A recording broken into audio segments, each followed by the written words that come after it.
ही का तमाम ये कम्बोज लाल है, जैसा ही रंगो रूप है पैसा ही माल है। नमस्कार, मनी 9 के पसंदीदा कार्यक्रम मनी सेंट्रल में आप सभी का स्वागत है। मैं हूं विपुल सिंह और हर रोज़ की तरह आज भी हम आपके लिए लेकर के आए हैं आपकी जेब से जुड़ी महत्वपूर्ण खबरें, देश की अर्थव्यवस्था से जुड़ी महत्वपूर्ण खबरें और उसका असर किस तरीके से हम पर और आप पर पड़ेगा, इसका विश्लेषण करने के लिए हर रोज़ की तरह हमारे साथ मनी 9 के संपादक अंशुमान तिवारी जी जुड़ चुके हैं। अंशुमान सर, स्वागत है आपका। तो आज के कार्यक्रम की शुरुआत करते हैं और सबसे पहले उन खबरों पर हम आपको बता देते हैं किन किन खबरों पर हम नज़र रखेंगे। सबसे पहले नजर डालते हैं ऑन द शो पर सूखे का प्रकोप गहराया है। जी हाँ, क्या कुछ आंकड़े कह रहे हैं, कौन से वो आंकड़े सामने आए, इस पर करेंगे हम डिटेल में बातचीत। महंगाई के सामने बेबस सरकार। जी हाँ, लगातार बढ़ती महंगाई अब सरकार के लिए मुश्किलें खड़ी करती हुई दिखाई दे रही है। इसके अलावा कहाँ गया कार्बन घटाने का वादा, और इस पर भी हम डिटेल में बातचीत करेंगे। साथ ही क्या नहीं उड़ पाएगी अब गोफस, क्यों कह रहे हैं ऐसा, क्या डिटेल है, करेंगे थोड़ी देर में ये चर्चा। कहीं लड़खड़ा ना जाए बैंक। जी हाँ, बैंकिंग शेयरों की न सिर्फ शेयर बाजार में पिटाई हो रही है बल्कि उनको लेकर के काफ़ी सारी चिंताएं भी हैं। क्या पूरी खबर डिटेल में बातचीत करेंगे। और अदालत ने पतंजलि को क्यों फटकारा है, इसको भी करेंगे हम डिटेल में इस पर बातचीत। लेकिन सबसे पहले शुरुआत करते हैं महंगाई की खबर के साथ ही। चीनी, दलहन और सब्जियों के उत्पादन के लिहाज से महाराष्ट्र में बरसात की कमी की वजह से किचन की महंगाई बढ़ सकती है। बरसात की कमी की वजह से महाराष्ट्र में फसल उत्पादन पर असर पड़ने की आशंका है। महाराष्ट्र देश का सबसे बड़ा फल और प्याज का उत्पादक राज्य है। चीनी उत्पादन में उत्तर प्रदेश के बाद दूसरे स्थान पर है और दलहन तथा सब्जियों के उत्पादन में भी महाराष्ट्र का अहम योगदान है। इस साल पोस्ट मानसून सीजन के दौरान महाराष्ट्र में सामान्य के मुकाबले 74% कम बरसात हुई है। 1 अक्टूबर से 21 नवंबर तक महाराष्ट्र में सिर्फ 23.1 मिलीमीटर बरसात हुई है, जबकि सामान्य तौर पर इस दौरान 87.4 मिलीमीटर बारिश होती है। इसके अलावा आपको बता दें कि भारत में आयातित दाल के बड़े स्रोत कनाडा में इस साल दलहन का उत्पादन घटने का अनुमान है, जिसकी वजह से भारत में सप्लाई पर असर पड़ सकता है। कनाडा के कृषि विभाग के मुताबिक इस साल वहां पर मसूर उत्पादन में 33% और सूखे मटर के उत्पादन में 34% की गिरावट आ सकती है। कनाडा से भारत में इन दोनों दलहन का ही अधिकतर आयात होता है। वित्त वर्ष 2022-23 के दौरान भारत में 8.58 लाख टन मसूर का आयात हुआ, जिसमें 4.85 लाख टन मसूर कनाडा से इंपोर्ट की गई। इस बीच सरकार का यह कहना है कि देश में दालों की महंगाई से निपटने के लिए सरकार के पास दालों का पर्याप्त स्टॉक पड़ा हुआ है। सर, भारत और अंतर्राष्ट्रीय स्तर पर खाद्य उत्पादन को लेकर के स्थिति अच्छी दिखाई नहीं दे रही है। खाद्य महंगाई और खाद्य उत्पादन को लेकर लगातार जो खबरें आ रही हैं विपुल, वो चिंताजनक हैं। और अब जो आंकड़े आ रहे हैं भारत और दुनिया से, इन्हें एक साथ समझने की कोशिश करते हैं, क्योंकि इसका असर हमें अगले 2-3 महीनों में भारतीय किचन के लोगों के बजट पर दिखाई देगा, जो लगातार बना हुआ है। पहली चीज़ तो महाराष्ट्र एक महत्वपूर्ण राज्य है, जहाँ से खरीफ की फसल की कई महत्वपूर्ण फसलें और जो खरीफ से रबी की फसल के बीच में कई सारी जो तात्कालिक ग्रीन वेजिटेबल्स की आपूर्ति होती है, उसकी दृष्टि से महाराष्ट्र की खेती खासी महत्वपूर्ण है, जिसमें अनियन जिसके प्राइसेस पहले से ऊंचे हैं। इसके अलावा शुगर केन, महाराष्ट्र में करीब 20% के आसपास बारिश कम हुई है पिछले साल से। ऑलमोस्ट पार्शली सूखे जैसी स्थिति है। महाराष्ट्र के साथ दक्षिण भारत के कुछ और भी हिस्से हैं जहाँ पर खरीफ की फसल के बाद रबी की फसल के बीच में जो फसल होती है उस पर असर पड़ता दिखाई दे रहा है। और ये सूखे की परिस्थिति हम खरीफ के मौसम में मानसून के दौरान देख ही चुके हैं। हम आपको बताते रहे कि भारत के एक बड़े हिस्से में मानसून के दौरान पर्याप्त बारिश नहीं हुई थी, तो वो सूखा अब गहरा कर काफ़ी आगे की तरफ बढ़ रहा है। और सर्दियों में चूंकि नमी कम रहने की संभावना है, एल नीनो का असर चल रहा है जो कि मई जून तक रहेगा, इसलिए रबी की फसल की जो पृष्ठभूमि है वो थोड़ी कम बारिश के साथ सूखे के साथ तैयार हो रही है, जिसका असर हमें बाजार पर दिखाई दे रहा है। दूसरी तरफ पूरी दुनिया के लिए खाद्य अर्थव्यवस्था में काफ़ी उथल पुथल है।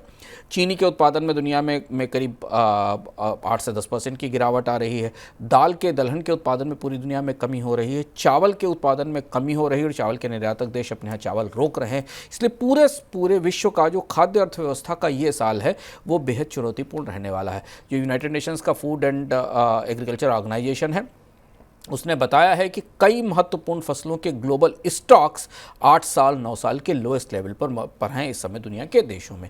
और इस सब का असर ट्रैवल करके, यात्रा करके भारत की खाद्य महंगाई के सामने दिखाई देगा। और इसलिए हम देख रहे हैं कि तमाम कवायद, कोशिश, रिजर्व बैंक की कोशिशें, सरकार की तरफ से कोशिशों के बावजूद खाद्य महंगाई कम नहीं हो रही है। सरकार ने हालांकि आज फिर कहा कि देश में दाल का पर्याप्त स्टॉक मौजूद है और इससे कीमतें नहीं बढ़ने दी जाएंगी, पर कीमतें तो पहले से ही ऊंची हैं। एग्स की कीमतों में नई तेजी आने की संभावना दिखाई दे रही है। अब इस समय अगर आप भारत के खाद्य बास्केट की प्रमुख चीज़ें देखें तो सबकी महंगाई 8-9% से ऊपर दिख रही है। निश्चित रूप से अब सबका बजट जो है वो किचन जो है वो काफ़ी हद तक बिगाड़ रहा है। इधर केंद्रीय वित्त मंत्रालय ने अपनी मासिक रिपोर्ट में कहा कि महंगाई को लेकर केंद्र सरकार और रिजर्व बैंक हाई अलर्ट पर हैं और ज़रूरत पड़ने पर कदम उठाए जाएंगे। वित्त मंत्रालय की रिपोर्ट में कहा गया कि इस साल अर्थव्यवस्था में ग्रोथ का आउटलुक बेहतर है, लेकिन महंगाई की वजह से कुछ आशंकाएं बनी हुई हैं।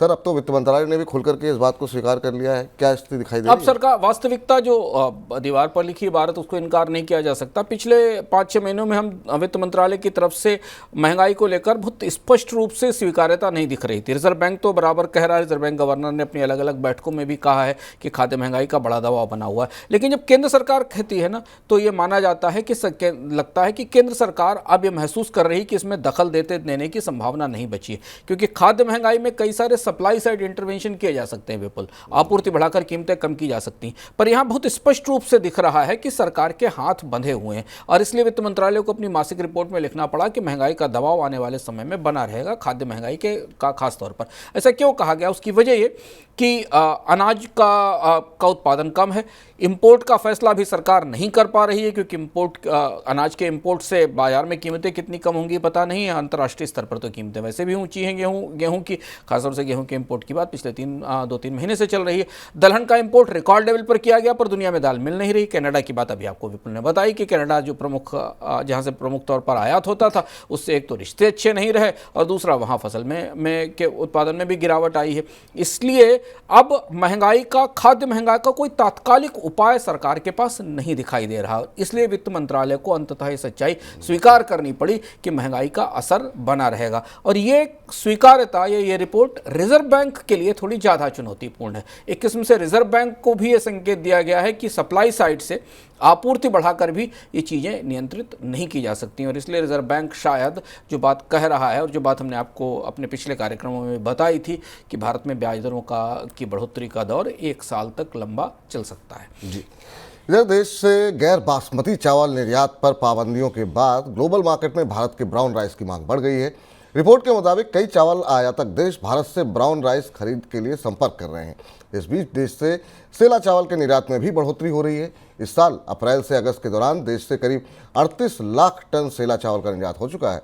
सरकार ने अगस्त में ही सेला चावल के निर्यात पर 20% टैक्स लगाया था। सर, पाबंदियों के बावजूद जो है हम देख रहे हैं चावल एक्सपोर्ट बढ़ता जा रहा है, तो बच पाएगा एक्सपोर्ट मार्केट भारत? यही थोड़ा सा से दो विंडो खुले थे विपुल, पारबॉइल्ड राइस का और ब्राउन राइस का। उस पर भी इंपोर्ट ड्यूटी सरकार की तरफ से एक्सपोर्ट ड्यूटी लगाएगी। इसके बाद भी पूरी दुनिया में चावल की कितनी कमी है दिखाई दे रही है। भारत तो प्रमुख रूप से चावल का बड़ा निर्यातक था, दुनिया का चौथा सबसे बड़ा निर्यातक था और खासतौर से अच्छे चावल का निर्यात करता था। हो यह रहा है कि दुनिया के देशों में देश जो भारत के बाद अब चावल के बड़े एक्सपोर्टर हैं, चाहे वियतनाम हो चाहे थाईलैंड हो, उन्होंने अपने यहाँ चावल के निर्यात को सीमित करना शुरू किया। मैं एक थाई सब्सिडी स्कीम के बारे में पढ़ रहा था। थाई गवर्नमेंट ने एक सब्सिडी स्कीम लॉन्च की है, जिसमें यदि किसान अपने उत्पादन को या धान के उत्पादन को कुछ महीनों के लिए रोकते हैं, कम से कम 5 महीनों के लिए रोकते हैं, तो उन्हें कम से कम 12,000 भाट की सब्सिडी दी जाएगी। यानी थाई गवर्नमेंट चाहती है कि धान बाजार में ना आए, रुका रहे, और जिससे कि अंतर्राष्ट्रीय बाजार में कीमतें और ऊंची हो।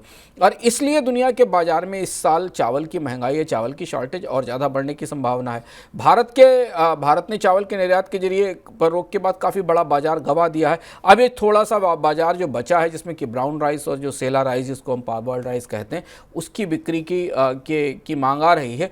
लेकिन इसका एक दूसरा पहलू भी समझना ज़रूरी है कि भारत से इस चावल का निर्यात भी परोक्ष रूप से भारत में चावल की महंगाई में सपोर्ट करेगा, क्योंकि भारत ने अपना निर्यात इसलिए रोका था कि भारत में धान की या चावल की महंगाई कम हो सके। जो भी थोड़ा बहुत निर्यात हो रहा है वो भारतीय बाजार में की आपूर्ति को भी प्रभावित करेगा। इधर पंजाब में पराली जलाने को लेकर के सुप्रीम कोर्ट ने सख्त टिप्पणी की है। कोर्ट ने कहा कि जो किसान पराली जला रहे हैं, केंद्र सरकार को उन्हें न्यूनतम समर्थन मूल्य के फायदे से वंचित रखना चाहिए। सुप्रीम कोर्ट ने पूछा कि जो लोग कोर्ट के आदेश को नहीं मान रहे हैं, उनसे किसी तरह की फसल खरीद क्यों की जाए।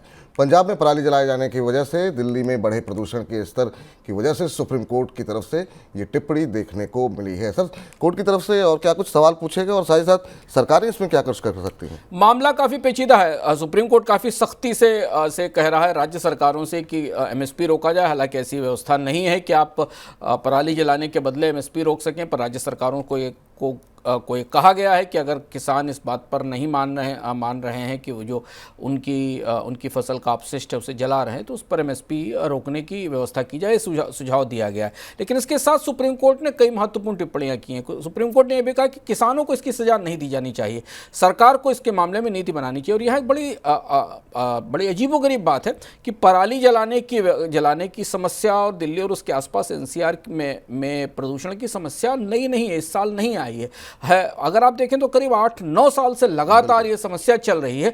केंद्र और राज्य सरकारें मिलकर इस पूरी समस्या का कोई समाधान नहीं निकाल पाई इतने दिनों में। जब भी ये सर्दियों का मौसम आता अक्टूबर-नवंबर का, तब इस पर पूरी चर्चा बहस शुरू होती। सुप्रीम कोर्ट तो 1990 से 96 से इस मामले की सुनवाई कर रहा है। भारत में प्रदूषण के खिलाफ, शहरों में प्रदूषण के खिलाफ जो एक्टिविटीज़ थी या जो सिविल सोसाइटी की एक्टिविटीज़ थी, वो तो बहुत काफ़ी समय पहले शुरू हो गई थी। लेकिन अभी तक कई सरकारें आकर चली गई केंद्र और राज्यों में। हम इस समस्या का, इतनी बड़ी समस्या नहीं है कि सरकारें अपनी पूरी क्षमताओं के बाद इसका समाधान ना ले सकें। और शायद यही झुंझलाहट आज दिखती है सुप्रीम कोर्ट के आदेश में। सुप्रीम कोर्ट ने ये बात केंद्र और राज्य सरकारों से कही है और उनसे तत्काल एक नीति या व्यवस्था लाने के लिए कहा है।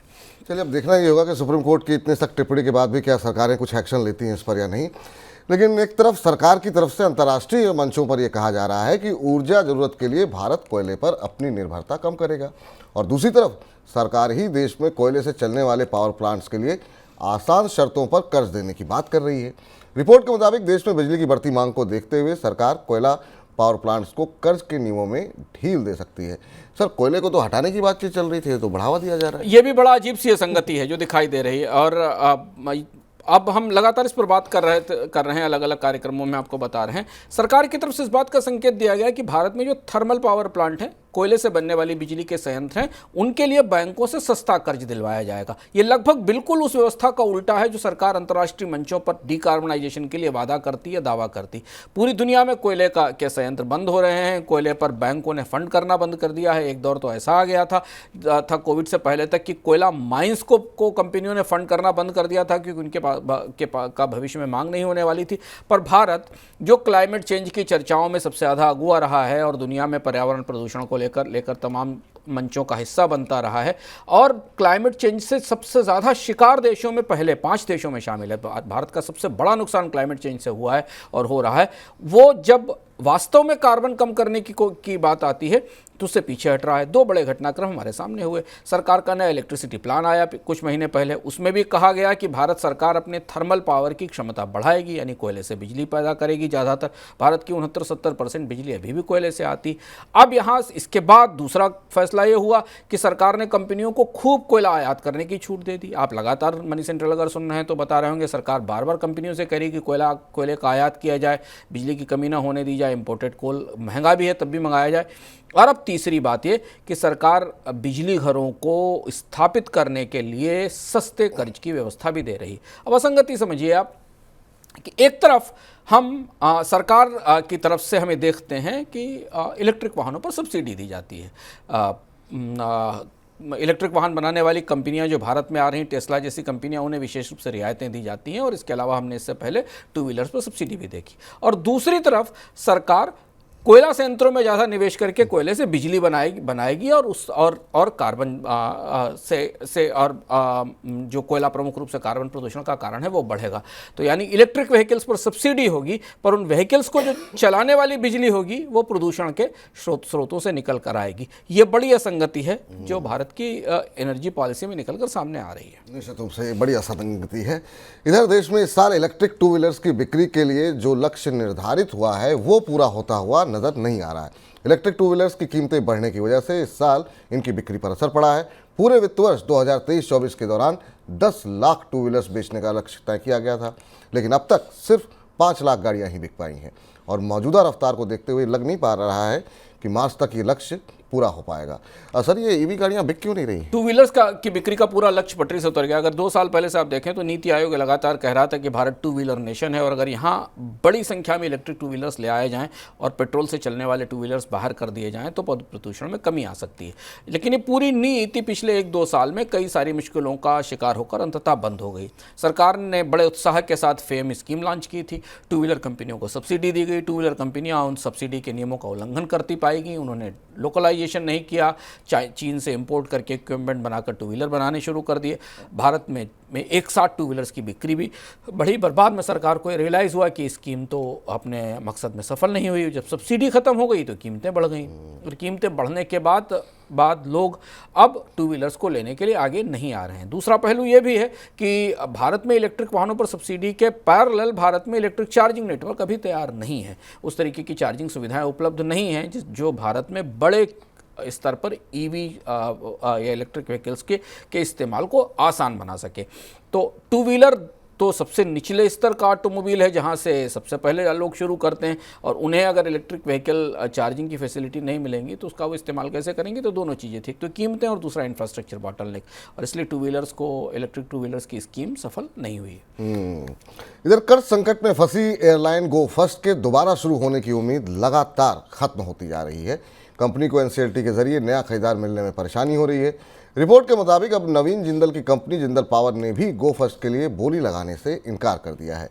एनसीएलटी के तहत कंपनी के लिए बोली लगाने वाली डेडलाइन खत्म होने वाली है। मई की शुरुआत से ही एयरलाइन बंद पड़ी हुई है। सर, ये पूरा गो फर्स्ट का मामला किस दिशा में जा रहा है? अब तो गो फर्स्ट के उड़ने की संभावना कम से कम दिखाई देती है, क्योंकि जेटविंग जिंदल जेटविंग्स एसोसिएशन एविएशन और जिंदल समूह किससे उम्मीद थी कि शायद इसमें बोली लगाएगा, पर गो फर्स्ट को कोई ग्राहक नहीं मिला। वाडिया ब्रदर्स, जिन्होंने इस चलती हुई एयरलाइंस को डिफ़ॉल्ट घोषित कर दिया था कर्ज में चूकने के बिना, और ये माना जा रहा था कि वो हेयर कट लेने के बाद दोबारा वापस खरीदेंगे, जो एक्सप्रेशन ऑफ इंटरेस्ट गया था आईबीसी में, उसमें वाडिया ब्रदर्स को भी दोबारा, वाडिया समूह को भी दोबारा खरीद के लिए बोली लगाने की छूट मिली थी, लेकिन वो भी नहीं आए। तो अब ऐसा लगता है कि अगले 1 हफ्ते 2 हफ्ते के भीतर गो फर्स्ट के लिक्विडेशन की प्रक्रिया शुरू हो जाएगी, यानी एक और एयरलाइंस देखते देखते 3 साल में एक दूसरी बड़ी एयरलाइंस भारत की बंद हो जाएगी। और भारत के इस सेक्टर में जितनी एयरलाइंस बंद हुई और जितनी उठापटक हुई वो शायद किसी एक उद्योग में नहीं हुई होगी। एक और महत्वपूर्ण बात यहाँ ध्यान रखना ज़रूरी है कि गो फर्स्ट को चलाने के लिए अब जहाज़ों की भी समस्या है। जो लीज पर देने वाली कंपनियां हैं उन्होंने अपने जहाज़ भी अपने अदालतों के आदेश से अपने जहाज़ों पर भी नियंत्रण ले लिया है, और वाडिया समूह फिलहाल ऐसी स्थिति में इसे दोबारा उड़ाने की परिस्थिति में नहीं दिखता। जेट एयरवेज बंद हो चुकी है, उसको चलाने की तमाम कोशिशें आईवीसी के जरिए अभी तक सफल नहीं हुई हैं। निश्चित रूप से इस उद्योग के लिए, सेक्टर के लिए मुश्किलें कम होती हुई दिखाई नहीं दे रही हैं, क्योंकि गो फर्स्ट के अलावा एक और एयरलाइन स्पाइस जेट की मुश्किलें भी बढ़ने लगी हैं।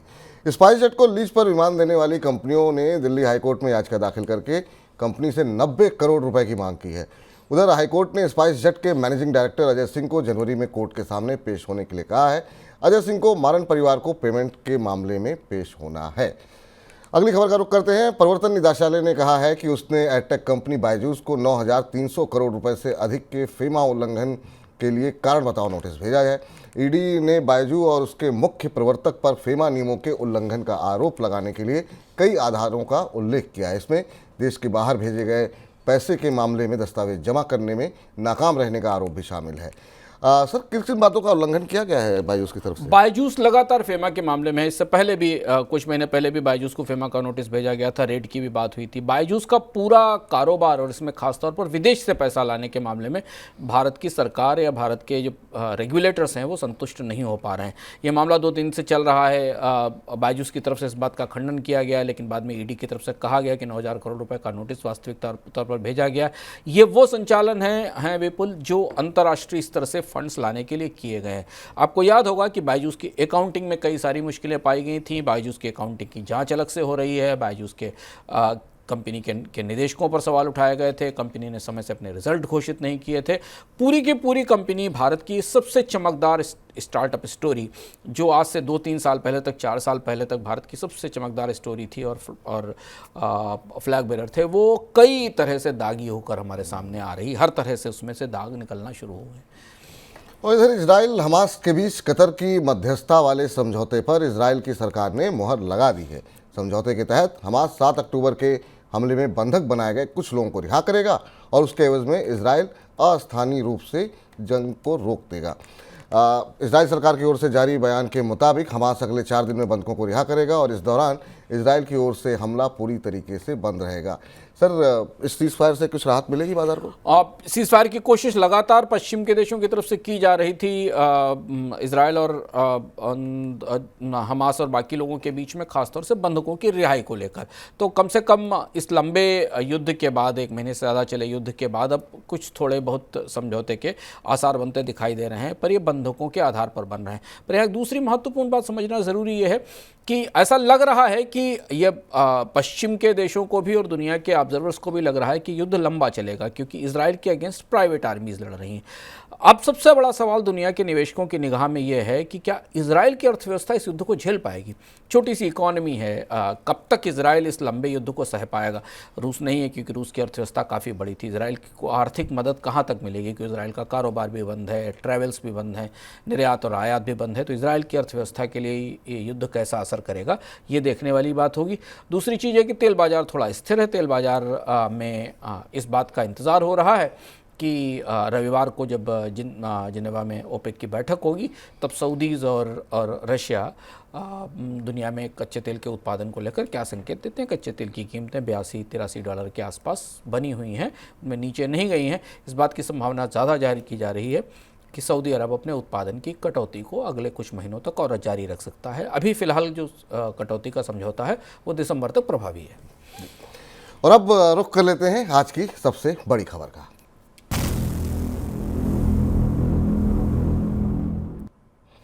बिना गारंटी कर्ज को लेकर हाल में रिजर्व बैंक की तरफ से की गई सख्ती पर आरबीआई के गवर्नर शक्तिकांत दास ने सफाई दी। गवर्नर ने कहा कि आरबीआई का ये कदम बैंकिंग व्यवस्था को बेहतर बनाने के मकसद से उठाया गया है। बैंकों और एनबीएफसी कंपनियों के बीच बढ़ती कनेक्टिविटी पर ध्यान देने की ज़रूरत बताते हुए उन्होंने कहा कि बैंकों को समय समय पर एनबीएफसी कंपनियों के लिए कर्ज का आकलन करना जरूरी है।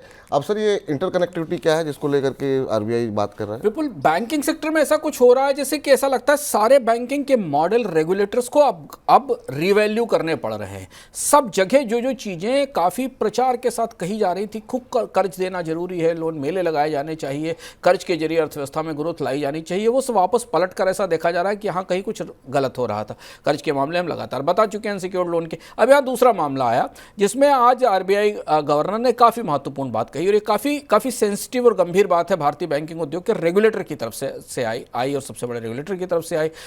शक्तिकांत दास ने कहा कि बैंकों के जो लिंकेज हैं एनबीएफसीज और फिनटेक के साथ, ये भविष्य में कंटेजियन का खतरा बन सकते हैं। कंटेजियन का मतलब है कि अगर इस पूरी कड़ी में से कोई एक भी पहिया टूटा या डूबा तो साइकिल स्टैंड की तरह साइकिलों की वाला जो फिनोमेना है वो दिखाई देगा।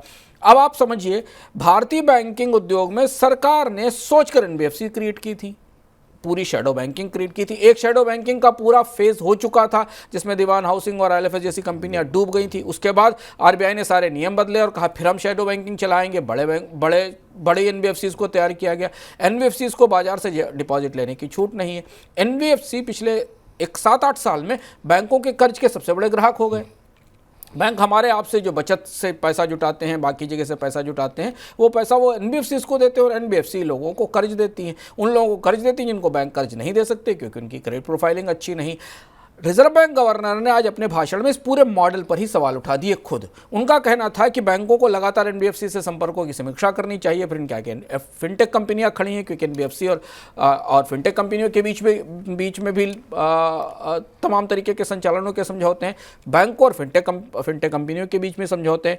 रिजर्व बैंक गवर्नर कुछ इस तरह से बोल रहे थे, इस तरह से साउंड कर रहे थे कि ये जो पूरी नेटवर्क्ड बैंकिंग आ रही है, ये जो कनेक्टेड बैंकिंग आ रही है, इसमें काफ़ी खतरे मौजूद हैं। आपको पता भी नहीं कि कौन कहां क्या कर रहा है, और अगर इसमें इस कड़ी में कोई भी एक पहिया पटरी से उतरा या कोई भी एक बैंक, एनबीएफसी या फिनटेक कंपनी संकट में फंसी तो इसका असर पूरे बैंकिंग उद्योग पर दिखाई देगा।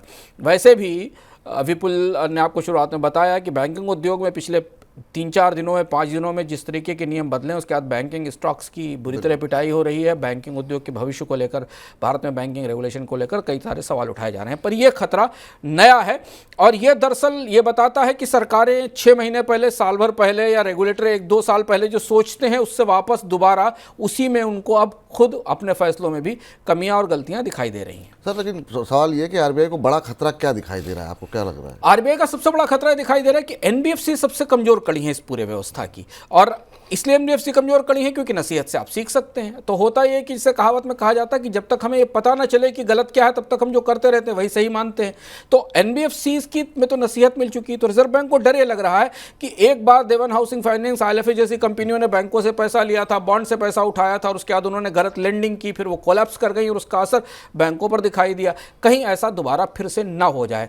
लेकिन यहां से जो सवाल सबसे बड़ा उठता है कि फिर एनबीएफसीज को अगर कर्ज नहीं दिया जाना है, एनबीएफसीज इस पूरे मामले की कमजोर कड़ी हैं, तो उन्हें बनाया क्यों गया, उन्हें तैयार क्यों किया गया, उन्हें भारत की शैडो बैंकिंग को, भारत में कर्ज की क्रांति का सबसे ज्यादा अगुवा क्यों बनाया गया, ये सबसे बड़ी दुविधा है। पर अभी सबसे बड़ा डर एनबीएफसीज को लेकर है। जी, इस बीच सुप्रीम कोर्ट ने योग गुरु बाबा रामदेव की कंपनी पतंजलि आयुर्वेद को कड़ी फटकार लगाई है। जस्टिस असानुद्दीन अमानतुल्लाह और जस्टिस प्रशांत कुमार मिश्रा की पीठ ने पतंजलि को चेतावनी देते हुए कहा कि अगर उनके उत्पादों को लेकर इसी तरह के भ्रामक विज्ञापनों का प्रसारण जारी रहा तो उन पर 1 करोड़ रुपए तक का जुर्माना लग सकता है। सर, ये इतनी सख्त कार्रवाई की टिप्पणी जो की गई कोर्ट की तरफ से, किस मामले में की गई? पतंजलि के लिए तगड़ा झटका है। ये पूरा मामला आईएमए के साथ पतंजलि के विवाद का है, जिसमें कि स्वामी रामदेव की तरफ से बार से एलोपैथिक दवाओं को लेकर, वैक्सीन को लेकर टिप्पणियां की गई थी। आपको याद होगा कोविड के दौरान यह विवाद काफ़ी चर्चा में रहा था, जिसमें कि इंडियन मेडिकल एसोसिएशन के डॉक्टर्स ने उन दावों को गलत बताया था और एक कहा था कि जिन थेरेपीज़ का, जिस एलोपैथिक दवाओं का इस्तेमाल करके लोग स्वस्थ हो रहे हैं, उसे ही पतंजलि के प्रमुख और बाकी लोग गलत या खतरनाक बता रहे हैं, उचित नहीं है। ये मामला काफ़ी तूल पकड़ गया था एलोपैथी वर्सेस आयुर्वेद का, और ये मामला अदालत में पहुंचा था, जहां से आईएमए के इस अपील पर सुप्रीम कोर्ट की टिप्पणी काफ़ी सख्त आई है। और इसके साथ सुप्रीम कोर्ट ने सरकार से भी कहा है कि इस मामले में इंटरवीन करके स्पष्ट करे, क्योंकि ये लोगों में भ्रम फैलता है। पर पतंजलि चूंकि एक किस्म से लिस्टेड कंपनी है और उसके ऊपर सुप्रीम कोर्ट की इस तरीके की टिप्पणी निवेशकों के लिए थोड़ी सी चिंताजनक है। और साथ में सुप्रीम कोर्ट ने यह भी कहा है कि वो अगर ये नहीं माने तो हर उत्पाद पर जुर्माना लगाया जाएगा जिन उत्पादों का जिक्र गलत ढंग से विज्ञापनों में या प्रचार में किया गया है। इधर अमेरिकी केंद्रीय बैंक फेडरल रिजर्व ने अपनी पिछली बैठक के दौरान ब्याज दरों में कटौती को लेकर किसी तरह के संकेत नहीं दिए हैं। फेडरल रिजर्व की तरफ से जारी किए गए बैठक के मुख्य अंशों में ये बात कही गई। बैठक 31 अक्टूबर से 1 नवंबर के दौरान हुई थी। बैठक के मुख्य अंशों से पता चल रहा है कि अमेरिका में लंबे समय तक कर्ज की दर ऊपरी स्तरों पर बनी रह सकती है। इस बीच अमेरिका में महंगाई बढ़ने की वजह से वहाँ के नागरिकों को रोज़मर्रा के खर्चों के लिए अपनी बचत का इस्तेमाल करना पड़ रहा है। रिपोर्ट के मुताबिक अमेरिका में लोग अपनी रिटायरमेंट बचत का इस्तेमाल मासिक बिल भरने में कर रहे हैं। क्या कुछ और खास कहा गया है सर मिनट्स में? फेडरल जो एफओएमसी की कमेटी होती है, इसके मिनट्स काफ़ी करीब से और काफ़ी गंभीरता से बाज़ारों में पढ़े जाते हैं, क्योंकि इससे समझ में आता है कि भविष्य का डायरेक्शन क्या है। और इस कमेटी के मिनट्स में 2 महत्वपूर्ण चीज़ें निकली। एक तो बड़ा स्पष्ट रूप से ये कि 2% की जो इन्फ्लेशन की लिमिट है जो अधिकतम सीमा है, वहाँ तक महंगाई को कम किए बिना फेडरल रिजर्व नहीं रुकेगा। और ये कब तक कम होती है इसके बारे में किसी को पता नहीं है, और महंगाई अभी भी ऊंची बनी हुई है। और दूसरा ये कि फेडरल रिजर्व की तरफ से स्पष्ट रूप से ये भी कह दिया गया कि ब्याज दरों में कमी की तत्काल कोई गुंजाइश नहीं बनती दिखाई देती। ये बात हम आपसे बार बार कार्यक्रम में कह रहे हैं कि यहाँ से कम 12 से 14 महीने का, बल्कि 15 महीने तक का एक होराइजन है, जिसमें दुनिया भर के बैंक, खासतौर से फेडरल रिजर्व, ब्याज दरों में कमी का जोखिम नहीं उठाएगा। उम्मीदें की जा रही थी कि एफओएमसी कमेटी की बैठक में शायद कुछ इस तरीके के संकेत आ जाएं, जिससे कि बाजार को राहत मिले कि अब ब्याज दरों में कमी शुरू होगी। बढ़ोतरी की बात तो नहीं कही गई, लेकिन ये कहा गया कि जो पॉलिसी का स्टैंड है और जो ब्याज दरें हैं वो ऊपर ऊंचे स्तर पर बनी रहेंगी। और फेडरल रिजर्व ने इस तरह से बाजारों को इस बात का संकेत दिया कि उन्हें अगले 6-7 महीने या 1 साल के लिए अपनी तैयारियां उस हिसाब से करनी चाहिए। जी, चलिए अब झटपट का रुख करें सर, लेकिन आज उसका आगे बढ़ने से पहले आज हम देख रहे हैं कि दिन काफ़ी महत्वपूर्ण है, खासतौर से जो लोग शेयर बाजार के निवेशक हैं। आईपीओ का मेला लगा हुआ है। 5-5 आईपीओ खुल चुके हैं। लोग इस बात को लेकर कंफ्यूज हैं, सवाल पूछ रहे हैं कि किस में पैसे लगाएं तो एक में लगाएं कि दो में लगाएं कि तीन में लगाएं। कैसे देख रहे हैं आप इसे और कितना बड़ा मौका है ये निवेशकों के लिए? दिवाली के बाद बाजार खुला तो आईपीओ की बाहर वापस लौट आई और आज का दिन जैसा विपुल ने कहा काफ़ी खास दिन था। टाटा टेक्नोलॉजी का आईपीओ खुला, गांधार ऑयल रिफाइनरीज का आईपीओ खुला, सरकार की कंपनी इरेडा का आईपीओ खुला, फ्लेयर इंस्ट्रूमेंट का आईपीओ खुला। भारत के प्राइमरी मार्केट में लगातार बहुत तेज गतिविधियां, जिसमें टाटा का आईपीओ लंबे समय बाद आया और ओवर सब्सक्राइब हो गया। इस समय बाजार में चूंकि सेकेंडरी मार्केट थोड़ा नरम गरम है, 100 पॉइंट 200 पॉइंट ऊपर होता है, सारी एक्टिविटी प्राइमरी मार्केट में है। और पिछले 2-3 महीनों में, 4 महीनों में कई अच्छे और कुछ खराब, कुछ औसत तरीके के प्राइमरी मार्केट के इश्यूज के आईपीओ आए और जिन्होंने अच्छे रिटर्न भी दिए हैं। अगर आप आईपीओ में निवेश करना चाहते हैं, प्राइमरी मार्केट में निवेश करना चाहते हैं, तो आपके लिए Money9 से बेहतर कोई प्लेटफॉर्म नहीं हो सकता। विपुल जी आपके साथ हैं। विपुल जी प्रतिदिन आपके सामने कार्यक्रम लेकर आते हैं वहाँ के आईपीओ, जिसमें आपको वो बेहद बेबाक ढंग से एक्सपर्ट के सहारे बताते हैं कि आपका पैसा किस कंपनी के आईपीओ में सुरक्षित रहेगा, कहां आपको खरीद लेना चाहिए, कहां लिस्टिंग के बाद निकल जाना चाहिए और कहां लंबे समय तक रुके रहना चाहिए। यही 4 स्ट्रेटजी होती हैं। निवेश किया जाए, निवेश के बाद रुका जाए, या लिस्टिंग के बाद बाहर निकल जाए या लंबे समय तक बनाए रखा जाए। ये सारे सवालों के जवाब आपको वहाँ के आईपीओ के कार्यक्रम में मिलते हैं विस्तार से, विशेषज्ञों की मदद से। तो आप जुड़िए, आईपीओ का अपने तरीके का अनोखा कार्यक्रम है जिसमें आपको आईपीओ में निवेश के बारे में हर जानकारी तात्कालिक तौर पर मिलेगी और आपको ये मौका भी मिलेगा कि आप उन आईपीओ कंपनियों के प्रबंधन की बात भी सुन सकें जो आईपीओ लेकर आए और उससे हमारे विपुल जी और एक्सपर्ट स्पष्ट रूप से सवाल जवाब करते हैं। सर, इसमें एक छोटा सा सवाल मेरा और है। टाटा टेक्नोलॉजी को लेकर के जो क्रेज़ काफ़ी लंबे समय से कब आएगा आईपीओ, और फाइनली आया, बहुत शानदार सब्सक्रिप्शन देखने को मिल रहा है। लोग इसलिए भी इंतजार करते हैं टाटा ग्रुप की कंपनी पहली बार 20 साल के बाद कोई आईपीओ लेके आ रही है। इसे कितना महत्वपूर्ण मान? टाटा का समूह की कंपनी के आईपीओ का इंतजार पहले से हो रहा था। जैसा आपने कहा, अब तो बाजार ओवर सब्सक्रिप्शन होना तो खैर स्वाभाविक सी बात थी कि बाजार में ओवर सब्सक्राइब होगा, क्योंकि टाटा समूह की कंपनी में सीधे निवेश का मौका पहली बार मिल रहा है। अब चर्चा इस बात पर है कि इसकी लिस्टिंग कितने गेन पर होती है और किस लेवल पर गेन होती है। अब आप विपुल जी आपको अपने अगले कार्यक्रम में बताएंगे कि लिस्टिंग के बाद आपको टाटा टेक्नोलॉजी का शेयर रखना चाहिए या अच्छे लिस्टिंग गेन मिल रहे हैं तो निकल जाना चाहिए। विपुल जी आपको एक्सपर्ट से पूछकर जरूर बताएंगे। बिल्कुल, और साथ साथ इसके लिए लेकिन किस्मत भी होनी चाहिए कि किसको मिल पाता है, क्योंकि पहले ही दिन हम देख रहे हैं 4.25 गुना 4.5 गुना के आसपास सब्सक्राइब हो चुका है। तो किस्मत भी काफ़ी मजबूत होनी चाहिए अगर आपको टाटा टेक्नोलॉजी का शेयर मिलता है तो। लेकिन चलिए आगे बढ़ते हैं और फटाफट कुछ खबरों पर नजर डालते हैं झटपट में।